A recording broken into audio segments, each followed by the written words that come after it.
Bismillahirrohmanirrohim. Assalamualaikum warahmatullahi wabarakatuh. Selamat pagi Bapak dosen dan teman-teman sekalian. Yang kami hormati dosen pengampu mata kuliah pengembangan materi ajar pendidikan agama Islam, Bapak Dr. Haji Saifuddin Zuhri MAG, dan juga Bapak Dr. Haji Tamsikuddin MPD, serta teman-teman yang saya muliakan. Perkenalkan kami dari kelompok 5 yang beranggotakan saya sendiri, Asfiya Husna Fikrati Al-Ahya, dan teman saya Elvira Wanda. Dari program studi Pendidikan Agama Islam Universitas Islam Negeri Siber, Syekh Nurjati, Kota Cirebon. Pada kesempatan kali ini, izinkan kami untuk menjelaskan materi tentang prinsip dan juga langkah penyusunan materi ajar pendidikan agama Islam. Latar belakang masalah. Pendidikan agama Islam memiliki peran penting dalam membentuk karakter akhlak peserta didik, sehingga penyusunan materi ajarnya perlu dilakukan secara sistematis dan komprehensif. Prinsip-prinsip penyusunan mencakup relevansi, kebermaknaan, integrasi nilai Islam, penggunaan bahasa komunikatif, serta adaptasi budaya dan teknologi. Langkah-langkahnya meliputi analisis kebutuhan, perumusan tujuan, seleksi dan pengorganisasian materi, pengembangan metode dan media, serta perancangan evaluasi. Tantangan yang dihadapi antara lain pelatihan guru dan kurangnya adaptasi terhadap teknologi. Oleh karena itu, diperlukan kajian dan inovasi agar materi ajar PAI lebih menarik, relevan, dan mampu membentuk karakter Islami peserta didik. Rumusan masalah di sini ada 3. Yang pertama itu, apa saja prinsip-prinsip yang harus diperhatikan dalam penyusunan materi ajar PAI. Yang kedua itu, bagaimana langkah-langkah sistematis dalam penyusunan materi ajar PAI. Yang ketiga itu, apa saja tantangan yang dihadapi dalam penyusunan langkah-langkah materi ajar. Terus yang berikutnya, di sini ada tujuan masalah. Yang pertama itu, mendeskripsikan prinsip-prinsip yang harus diperhatikan dalam penyusunan materi ajar PAI. Yang kedua, menyesuaikan langkah-langkah sistematis dalam penyusunan materi ajar PAI. Dan yang ketiga, menganalisis tantangan-tantangan yang muncul dalam proses penyusunan materi ajar PAI. Kepembahasan prinsip-prinsip penyusunan materi ajar PAI. Bahan ajar PAI merupakan perangkat pembelajaran yang dirancang untuk membantu guru dan siswa dalam mencapai tujuan pembelajaran pendidikan agama Islam. Bahan ajar PAI yang baik dan berkualitas akan membantu siswa memahami ajaran pendidikan agama Islam dengan mudah dan mendalami, serta mengamalkannya dalam kehidupan sehari-hari. Ada beberapa prinsip yang perlu dipertimbangkan ketika memilih materi ajar pendidikan agama Islam, yaitu relevansi, konsistensi, dan edukasi atau kecukupan. Yang pertama itu prinsip relevansi, berarti hubungan isi pembelajaran harus relevan atau terkait dengan standar kompetisi. Kompetisi inti dan standar isi. Ya. Misalnya, jika seorang siswa diharapkan untuk mengingat fakta, bahan studi harus dibuat dan dalam bentuk fakta. Sebaliknya, jika siswa diharapkan untuk menguasai penggunaan properti atau konsep, materi studi harus dilakukan dalam bentuk prinsip. Misalnya pada mata pelajaran PAI. Untuk kompetisi dasar, menjelaskan hukuman bacaan nun mati atau tanwin dan mim mati, maka materi pembelajaran mencakup konsep hukum. Yang kedua, ada prinsip konsistensi, berarti konsisten. Jika dalam kurikulum hanya terdapat satu kompetensi dasar atau KD yang harus dikuasai oleh peserta didik, maka materi pembelajaran yang harus disiapkan pun juga harus disesuaikan secara langsung dengan kompetisi dasar KD. Jika melebihi atau kurang dari ruang lingkupnya, sebagai contoh pada mata pelajaran pendidikan agama Islam. Ketika pendidikan merancang materi dari kompetensi dasar yang bersembunyi menjelaskan hukum bacaan nun mati atau tanwin dan mim mati, maka langkah awal yang perlu dilakukan adalah merinci indikator-indikator pembelajaran yang mendukung mencapainya kompetisi dasar. Apabila kompetisi dasar tersebut diturunkan menjadi 3 indikator, yaitu yang pertama, menjelaskan pengertian nun mati atau tanwin. Yang kedua, menjelaskan pengertian mim mati.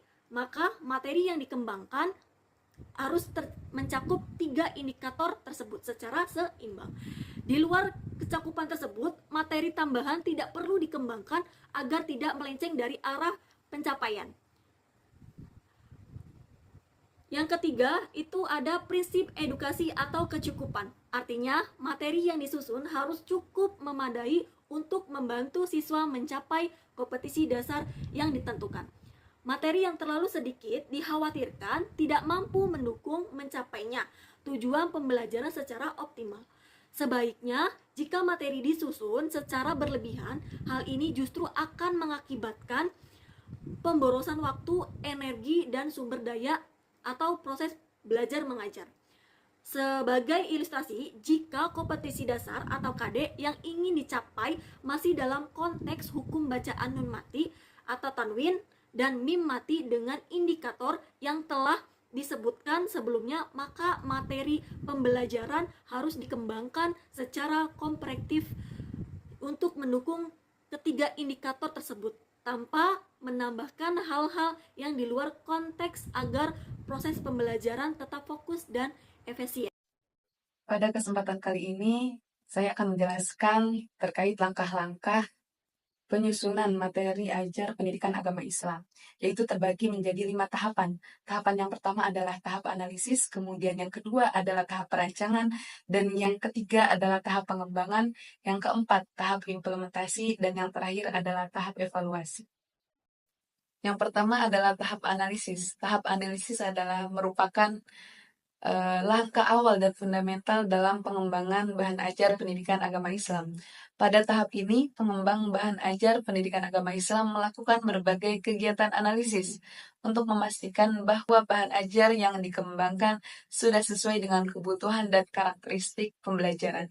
Dalam tahapan ini terbagi menjadi beberapa proses. Yang pertama adalah proses analisis kurikulum pendidikan agama Islam. Bagaimana kurikulum pendidikan agama Islam ini sesuai dengan standar isi dan juga standar kompetensi. Kemudian yang kedua, identifikasi karakteristik awal peserta didik, yaitu dengan tujuan untuk memahami kebutuhan belajar para siswa. Kemudian yang ketiga adalah analisis kebutuhan pembelajaran, yang mana untuk memastikan kesesuaian materi dan juga pendekatan. Yang kedua adalah tahap perancangan. Setelah melakukan berbagai analisis, tahap berikutnya adalah perancangan bahan ajar. Pada tahap ini, pengembang bahan ajar menerjemahkan hasil analisis ke dalam rancangan konkret yang akan menjadi dasar pengembangan bahan ajar. Pada tahap ini ada beberapa proses, yaitu yang pertama adalah merumuskan tujuan pembelajaran yang jelas dan terukur.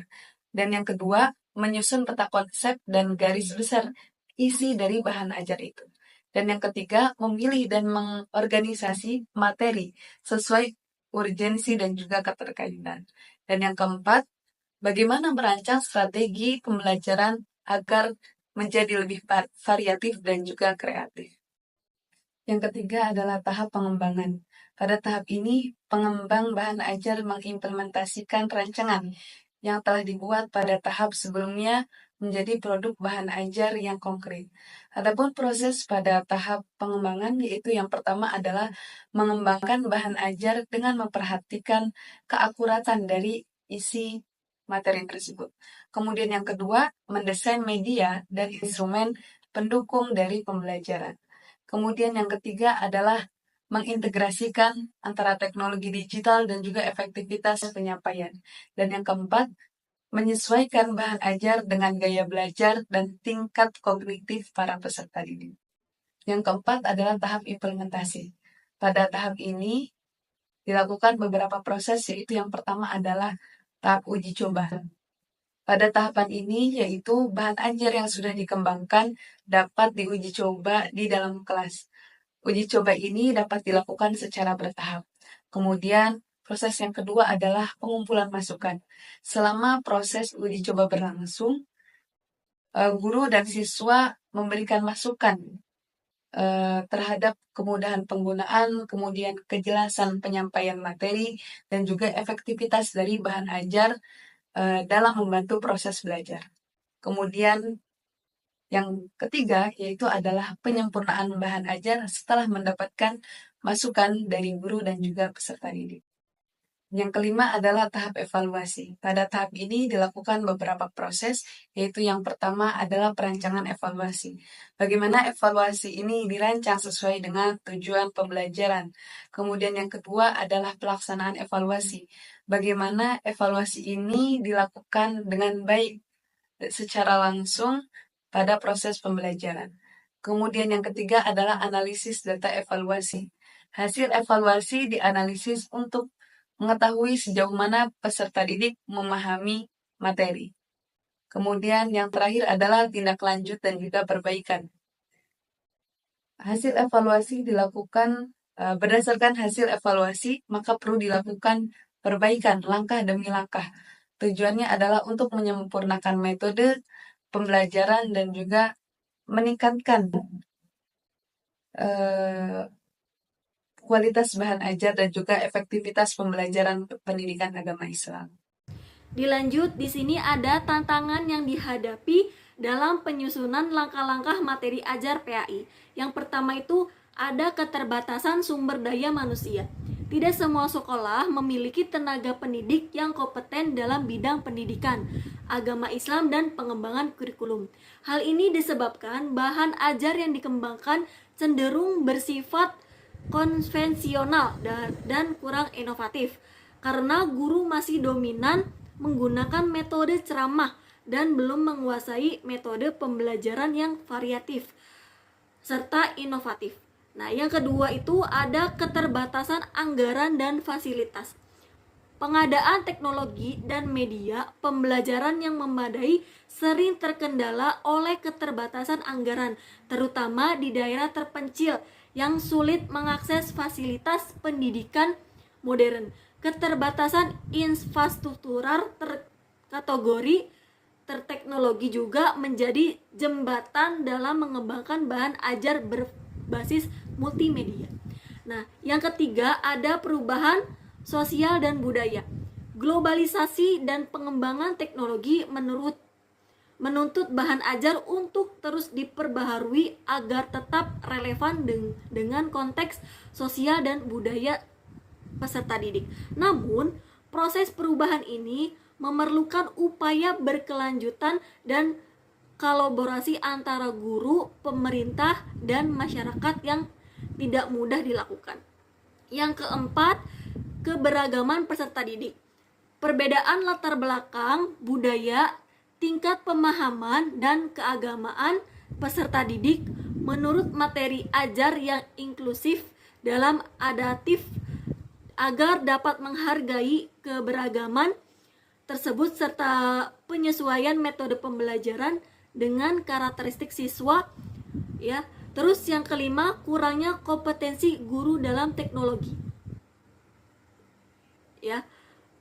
Meskipun teknologi informasi berkembang, adapun kesimpulan dari materi yang telah dipaparkan adalah yang pertama, penyusunan materi ajar pendidikan agama Islam harus sesuai berdasarkan prinsip relevansi, konsistensi, dan kecukupan agar tujuan pembelajaran dapat tercapai. Kemudian yang kedua, proses penyusunan perlu melalui langkah sistematis, yaitu dengan analisis kebutuhan, perumusan tujuan, pemilihan materi, metode atau media, serta evaluasi dan juga revisi. Kemudian yang terakhir adalah tantangan utama dalam penyusunan materi ajar pendidikan agama Islam adalah yaitu keterbatasan sumber daya, kurangnya pelatihan, resistensi atau kurangnya inovasi, dan juga tuntunan penyesuaian dengan zaman dan karakter peserta didik. Adapun saran dari materi yang telah dipaparkan adalah yang pertama bagi guru agar meningkatkan kompetensi melalui pelatihan dan libatkan siswa secara aktif dalam pendekatan kontekstual dan juga digital. Kemudian yang kedua bagi peserta didik agar bersikap aktif dan komunikatif serta memanfaatkan bahan ajar digital secara bijak. Kemudian yang ketiga bagi peneliti selanjutnya agar melanjutkan kajian bahan ajar berbasis teknologi, budaya lokal, dan pendekatan interdisipliner. Kemudian yang terakhir, bagi lembaga dan juga masyarakat, agar mendukung guru dengan fasilitas, pelatihan, dan juga kolaborasi, dan melibatkan keluarga dalam pembentukan karakter. Demikianlah pemaparan materi yang dapat kami sampaikan pada pertemuan kali ini. Semoga apa yang telah disampaikan dapat memberikan banyak manfaat dan menambah wawasan kita bersama. Amin ya robbal alamin. Jikalau apabila teman-teman menemukan banyak kekurangan dan kesalahan, kami memohon maaf yang sebesar-besarnya, karena kami juga masih jauh dari kata sempurna. Maka dari itu kami sangat terbuka terhadap kritik dan saran yang dapat membangun. Terima kasih atas segala perhatiannya. Wassalamualaikum warahmatullahi wabarakatuh.